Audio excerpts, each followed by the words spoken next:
পরিবর্তন তো কিছুটা ঘটছে। আমরা যারা বলছি যে আসলে এই সরকারের আমলে কোনো কিছু পরিবর্তন হয়েছে কিনা, একটা জিনিস কিন্তু পরিবর্তন হয়েছে যেটা বরাবরই আমাদের চোখে আটকাচ্ছে। আগের সরকারগুলো যে যখন ক্ষমতায় ছিলেন, কোথাও না কোথাও সর্বশেষ আওয়ামী লীগ সরকারের আমলে কোনো বক্তব্য যদি ভুল হইতো সেটার মধ্যে কঠিনভাবে থাকতো, অথবা ধরেন একটা বক্তব্য দিলেন, পাবলিক প্রতিক্রিয়া হচ্ছে, তারা কিন্তু ওই জায়গাতে স্টে করতো। বাট এই সরকারের মধ্যে আমরা দেখছি খোদ সরকারের প্রধান উপদেষ্টা ডক্টর মোহাম্মদ ইউনূসও মাঝে মাঝে ফেসবুকে পোস্ট করেন, যে পোস্টটাতে জনরোষানল হয় বা জনগণ রিয়েক্ট করে, সরকার তখন ভয় পায়, সমালোচনারই ভয় পায়।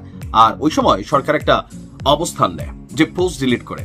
আপনি উপদেষ্টা মাহফুজকেও দেখেন একই কর্মকাণ্ড বেশ কয়েকবার করেছেন। এবার সবশেষ এই তালিকায় নাম লিখিয়েছে আমাদের সরকারের অন্যতম শক্তিশালী উপদেষ্টা ব্লুটুথ বয় আসিফ।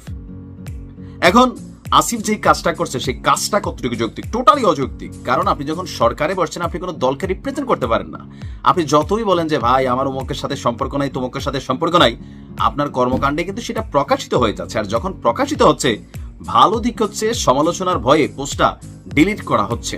কি এমন পোস্ট যেটা ডিলিট করতে বাধ্য হলো উপদেষ্টা আসিফ? ঢাকা বিশ্ববিদ্যালয়ে আপনারা জানেন যে এই মুহূর্তে ডাকসু নির্বাচন চলছে। শিবির, ছাত্রদল, এনসিপি, স্বতন্ত্র প্রত্যেকেই প্যানেল ঘোষণা করেছে, যে যার মতো করে প্রচার প্রচারণা চালাচ্ছে। এর মাঝখানে আপনার ভিপি প্রার্থী আব্দুল কাদেরকে সমর্থন জানিয়ে সামাজিক যোগাযোগ মাধ্যম ফেসবুকে পোস্ট দিয়ে সমালোচনার মুখে পড়েছেন উপদেষ্টা আসিফ মাহমুদ সজীব ভুইয়া। বিকালে আব্দুল কাদেরের একটি ফেসবুক পোস্ট শেয়ার করেছেন আসিফ মাহমুদ। লিখেছে, ডাকসুতে ভোটার হয়নি, তবে ভোটের প্রার্থীর আধিক্য দেখে মনে হচ্ছে ভোটার হওয়া উচিত ছিল। তারপর পোস্টের শেষে ভিপি প্রার্থীকে মেনশন করে শুভকামনাও জানান তিনি। আব্দুল কাদের বাংলাদেশ গণতান্ত্রিক ছাত্র সংসদের ঢাবি শাখার আহ্বায়কের দায়িত্বে আছেন। তবে বিষয়টি নিয়ে সমালোচনা শুরু হলে কিছুক্ষণের মধ্যেই সেই স্টেটাসের আপনি কি বলা যে তিনি আপনার ডিলিট করে দেন, যখন এটা নিয়ে সামাজিক মাধ্যমে যোগাযোগ সমালোচনা শুরু হয়। ডাকসু নির্বাচনকে ঘিরে উপদেষ্টার এমন প্রকাশ্য অবস্থান নিয়ে প্রশ্ন উঠেছে।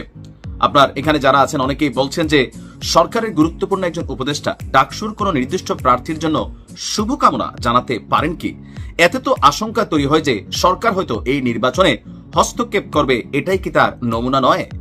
আসলেই কিন্তু নমুনা। কারণ উপদেষ্টা আসিফের রোশানলের পরে ইশরাকের বা ইশরাক সমর্থকদের বরাবরের দাবি মেয়র হইতে পারে নাই। তো উপদেষ্টা আসিফ তিনি যথেষ্ট প্রভাব রাখছেন। তার দুজন এপিএস প্রেস সেক্রেটারির বিরুদ্ধে দুর্নীতির অভিযোগ আছে। এগুলো নিয়ে আর কোন আগামাথা আমরা দেখিও না। আফ্রিদির একদম পশম পর্যন্ত কি আছে সেগুলো আমরা দেখছি গণমাধ্যমে। তো এরকম অনেক কিছুই আমরা এখানে দেখছি। তবে পজিটিভ আমরা কোনটা নিচ্ছি? পজিটিভ নিচ্ছি এটা যে ভুল করতে পারে, যে কোনো মানুষই ভুলের ঊর্ধ্বে না। তবে ভুলটা করার পরে যখন জনগণের মধ্যে রিয়েক্ট হয়, সেই ভুলটাকে শুধরে নেওয়ার যে মন মানসিকতা ইদানিং আমাদের এই সরকারের উপদেষ্টাদের মধ্যে হয়েছে। তো এর মধ্যে ডক্টর ইউনূস, তারপর হচ্ছে এই কি বলা যায় উপদেষ্টা আসিফ এবং আরেকজন যে আছে মাহফুজ, তারা প্রত্যেকেই একই কর্ম একাধিকবার করেছেন। তা আমি এটাকে পজিটিভলি দেখছি যে পোস্ট ডিলিট করা, কিন্তু কোনো প্রার্থীকে সাপোর্ট করা। প্রশ্ন থেকেই যায় যে আব্দুল কাদের যদি বিজয়ী হয়, তাহলে এই বিজয়কে নিয়ে প্রশ্ন উঠবে যে পেছন থেকে কি এই সরকার নিজেই কলকাঠি নাড়ছে আব্দুল কাদেরকে জিতানোর জন্য? এই প্রশ্ন কিন্তু থেকে যাবে। তারপরেও দেখা যাক, আমরাও চাই ডাকসুতে একটা সুষ্ঠু নির্বাচন হোক। আচ্ছা, যে ডক্টর ইউনূস সরকার কি কোথায় গেছে, ডরে কাঁপতেছে, থরথর হচ্ছে?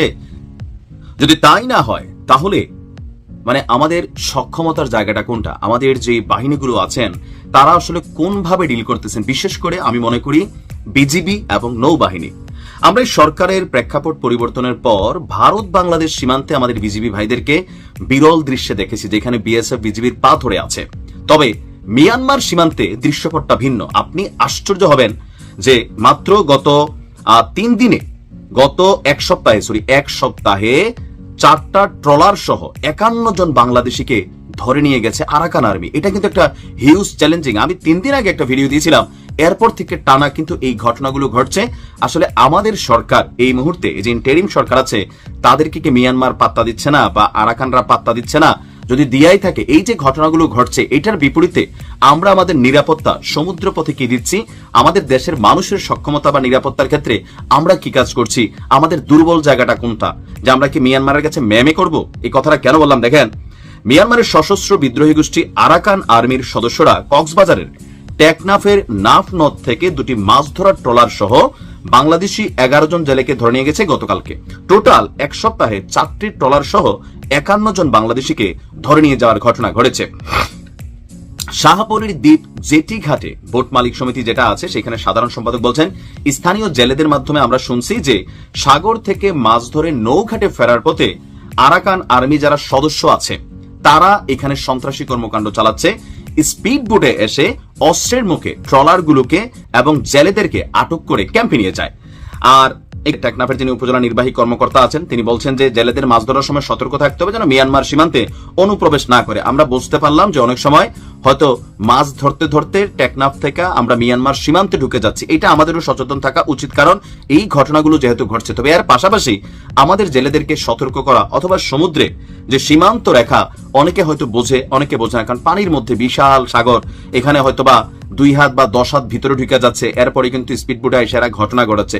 তো আমাদের নিরাপত্তা বাহিনী অন্তত থাকা উচিত যে না, আরাকান আর্মির সামনে আমাদের একটা যুদ্ধ জাহাজ আছে অথবা একটা সামরিক অ্যাক্টিভিটিস আছে, যে আরাকান আর্মি মিনিমাম লেভেলে চিন্তা করবে যে না দেখো বাংলাদেশের যারা সীমান্তরক্ষী তারা এখানে আছে, ওয়ার্নিং দিতে পারি, কিন্তু ধৈর্য নিয়ে চলে যাওয়ার মতন সন্ত্রাসী কর্মকাণ্ড এটা আমরা করতে পারি না, কারণ আমরা এখন পর্যন্ত কোনো চ্যালেঞ্জ এই আরাকান গোষ্ঠীর জন্য দিতে পারি নাই। উল্টা আমরা যতদূর শুনতেছি যে আরাকান আর্মি তলে তলে বাংলাদেশ নিয়ে সীমান্ত নিয়ে অনেক ধরনের কুপরিকল্পনা আছে। এখন আরাকানরা বিশাল একটা গোষ্ঠী, রানিং গভর্নমেন্টের বিরুদ্ধে তারা যুদ্ধ করে জয়লাভ করছে, এমনকি হয়তো আগামীতে তারা সরকার গঠন করবে। যদি তাই হয় তাহলে পৃথিবীর অন্যান্য রাষ্ট্রগুলোর মতন আমরা আরাকান আর্মির সাথে কেন প্ল্যান বিতে যোগাযোগ করছি না বা তাদের সাথে সম্পর্ক রাখছি না, তলে তলে রাখা লাগবে, কারণ এটা মিয়ানমারের সাথে আবার চুক্তি ভঙ্গ হয়ে যাবে। বাট যেমনি হোক আমার দেশের নাগরিকদের নিরাপত্তা অথবা সতর্কতা দুইটার একটা কিন্তু থাকা দরকার। ডক্টর ইউনূসের সরকার আসার পরেও এই জিনিসগুলো বাড়া সারা কিন্তু কমে নাই। ভারত বাংলাদেশ সীমান্তে প্রতিদিনই কম বেশি সপ্তাহে 2-1টা ঘটনা ঘটতেছে, কিন্তু এটা নিয়ে ইন্টারিম ভারতকে কি বার্তা দিচ্ছে, মানে আমরা কি শক্ত বার্তা দিচ্ছি, কি করতেছি, কেন পারতেছি না? কারণ আমাদের তো মনে হয় যে একজন সুপার হিরো ডক্টর ইউনূস তিনি আসছেন মানে সবকিছু বন্ধ হয়ে যাবে, আসলে কতটুকু কি করতে পারতেছি? আমরা চাই এই ব্যাপারে সরকার কঠিন পদক্ষেপ নিক।